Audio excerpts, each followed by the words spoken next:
ഞാനൊരു two wheeler മെക്കാനിക്കാണ്. എനിക്ക് പ്രസംഗിക്കാനൊന്നും അറിയില്ല.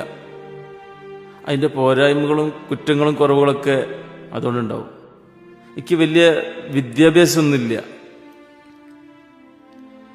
പഠിക്കാനൊക്കെ ഞാൻ നല്ല മിടുക്കനേനി.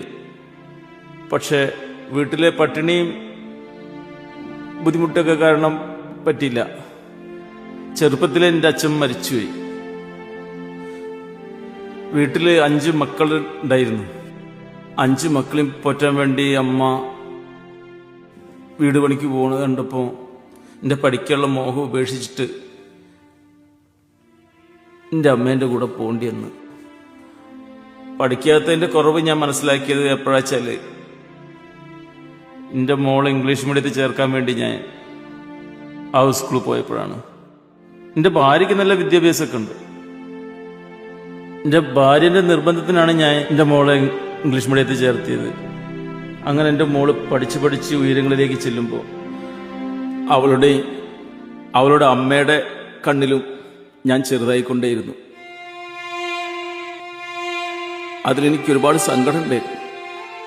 പക്ഷെ ആ സങ്കടമൊക്കെ ചെറുതായിട്ട് മാറിയത് ഞാൻ ഈ സ്കൂളിലെ 2 അനാഥ കുട്ടികൾക്ക് എനിക്ക് കഴിയുന്ന രീതിയിൽ വിദ്യാഭ്യാസം കൊടുക്കാൻ കഴിഞ്ഞു എന്നുള്ളതാണ്.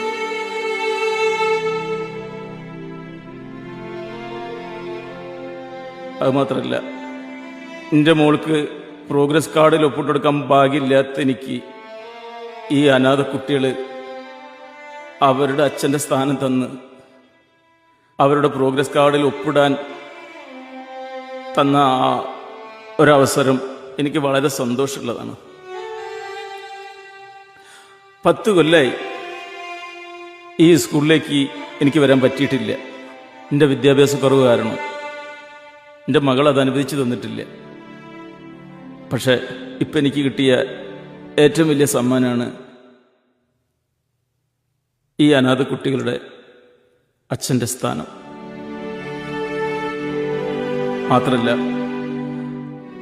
അവരെ പ്രോഗ്രസ് കാർഡിൽ ഒപ്പിടാൻ കിട്ടിയ ഒരവസരം. അല്ല, എനിക്കിത്രേ പറയാനുള്ളൂ.